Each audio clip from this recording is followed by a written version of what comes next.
Fala, prevencionista, tudo bem? Prevencionista, para que tipo de acidente eu devo abrir a CAT? Uma boa pergunta, né? A CAT, Comunicação Interna de Acidente de Trabalho, é um formulário essencial para garantir que o trabalhador tenha acesso aos direitos previdenciários, né, logo após aí um acidente de trabalho ou um adoecimento, uma doença no trabalho.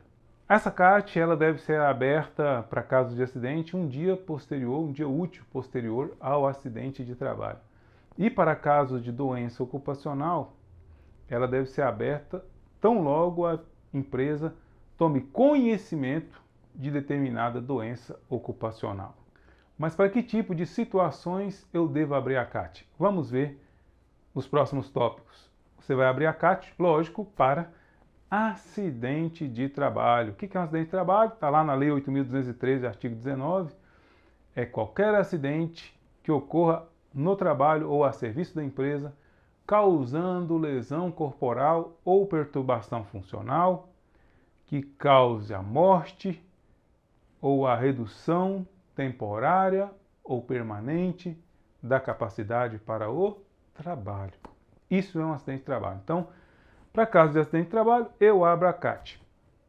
A abertura da CAT não necessariamente vai ocorrer caso haja afastamento. Gente, acabei de descrever para você aqui o que é um acidente de trabalho. A CAT vai ser aberta nesse caso, no caso do que é um acidente de trabalho. A própria definição do acidente não fala em afastamento. Então, sinceramente, eu nem entendo por que criou essa cultura de não, só abre a CAT se tiver afastamento. Como diria o padre Quevedo, isso não existe. Você abre a CAT para acidente de trabalho, conforme a definição do que é o acidente de trabalho prevista em lei. Ponto. Abre a CAT também para doenças ocupacionais. E essas doenças ocupacionais, ou do trabalho, né? Elas ocorrem quando o trabalhador fica doente por conta do trabalho, né? Uma perda auditiva, uma doença causada por inalação de agente químico, uma queimadura, né? Então, essas doenças do trabalho, lesões musculoesqueléticas também, lesões de esforço repetitivo, também, né, exigem a abertura da CAT. Também eu vou abrir CAT para acidente de trajeto, né? O que é o trajeto? Nesse caso previsto em lei. De casa para o trabalho, do trabalho para casa. Isso é o trajeto. A própria Lei 8.213 diz que para ser acidente de trajeto, não depende do meio de locomoção. Então pode ser ônibus, moto, carro, disco voador, nave voadora do Goku, jegue, a pé, de skate, não importa. Eu vou abrir a CAT no caso de acidente de trajeto. Ponto. Eu tenho unicamente que observar se é trajeto. Casa-trabalho, trabalho-casa. Também abre CAT para agravamento de lesões pré-existentes ou doenças, né? Então você abriu uma CAT inicial para um trabalhador e estava previsto ele ficar 30 dias afastado do trabalho. Mas a lesão se agravou ou a doença se agravou. Em vez de ficar um mês afastado do trabalho, agora esse trabalhador ficará 6 meses. Opa, então nesse caso eu tenho que reabrir a CAT para informar para a Previdência esse prazo maior, né, para garantir que o trabalhador tenha o devido acesso aos benefícios previdenciários advindos, né, desse período agora maior de afastamento. Assim como a gente descreveu, né, sobre o que é um acidente, o óbito também pode ser caracterizado, né? Então, o trabalhador sofreu um acidente que resultou em óbito, tem que abrir a CAT também. Também abre o CAT para acidentes que são conhecidos como acidentes de causa e efeito, muito embora na lei não esteja escrito isso, tá? Mas enfim, o que seriam caracterizados como esses acidentes de causa e efeito? São os acidentes, por exemplo, na empresa.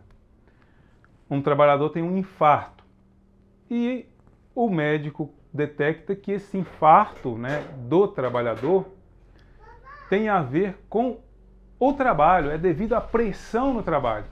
Então, nesse caso, eu devo abrir a CAT. Outra coisa, o trabalhador foi comprar um papel higiênico para colocar no banheiro da empresa. O chefe falou assim, vai lá comprar um papel higiênico para colocar no banheiro. No trajeto para comprar esse papel higiênico, o trabalhador é atropelado. Nesse caso, tem que ser aberta a CAT também. E não é CAT de trajeto, é CAT relacionada a acidente de trabalho.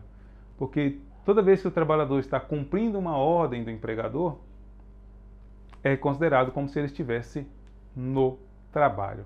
E quando eu não abro o CAT? Nessas situações que eu não falei aqui. E também em outras situações, como por exemplo, as doenças degenerativas, né? Diabetes, hipertensão, não teve relação com o trabalho? Nesse caso, não abro CAT. Doenças inerentes a grupo etário, né? Que vem com a idade ali, mal de Parkinson, Alzheimer, nesse caso também eu não abro a CAT. Também não abro a CAT para doenças endêmicas, ou seja, que existem em determinadas regiões, como, por exemplo, febre amarela. Febre amarela, numa região, uma doença endêmica. Nesse caso, eu também não abro a CAT, beleza? Gente, a abertura da CAT é fundamental para que o trabalhador tenha direito aos benefícios previdenciários e esse direito não deve ser retirado dele, tá?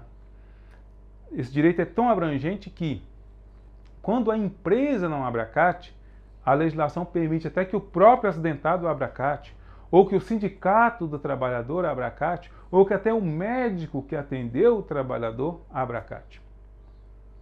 Então, prevencionistas, vamos nos cuidar para que a empresa abra. E lembrando, né, a CAT, a abertura de CAT, ela só vai impactar no FAP se o afastamento for superior a 15 dias. Na maioria dos casos, esse afastamento nem é assim. Então não faz sentido ficar negando a CAT para o trabalhador, porque hoje só abrir a CAT não necessariamente vai aumentar o FAP da empresa, só vai aumentar nos casos de afastamento superior a 15 dias, né? O FAP, fator acidentário previdenciário. Gostou desse vídeo? Maravilha! Então se inscreva no canal, ative o sininho das notificações e se gostou você pode até escrever aí no campo de comentários, ó, gostei. Ou escrever de onde você assiste a gente. Gente, sempre que você comenta, você ajuda a aumentar o engajamento no vídeo e isso faz bem para o canal. Então comenta aí qualquer coisa ou deixa pra gente alguma sugestão de tema novo, que a gente vai ler a sua sugestão. Se já tiver um vídeo sobre isso, a gente vai colocar o link lá.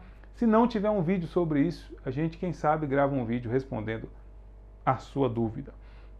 Esse vídeo é um oferecimento do SOC. Conheça o SOC, que é o sistema de gestão de segurança mais completo, mais robusto do Brasil. Ele atende ao E-Social, ele ajuda a empresa a organizar GRO, PGR, PCMSO, ASO e também ajuda a empresa na questão dos laudos obrigatórios. Uma plataforma completa com várias funcionalidades, tanto da parte de segurança quanto da parte de medicina. Quer saber mais sobre o SOC? O link está na descrição. Ele te ajuda a você organizar a segurança do trabalho de forma descomplicada e tem um preço muito justo. A gente se vê na próxima. Falou-se!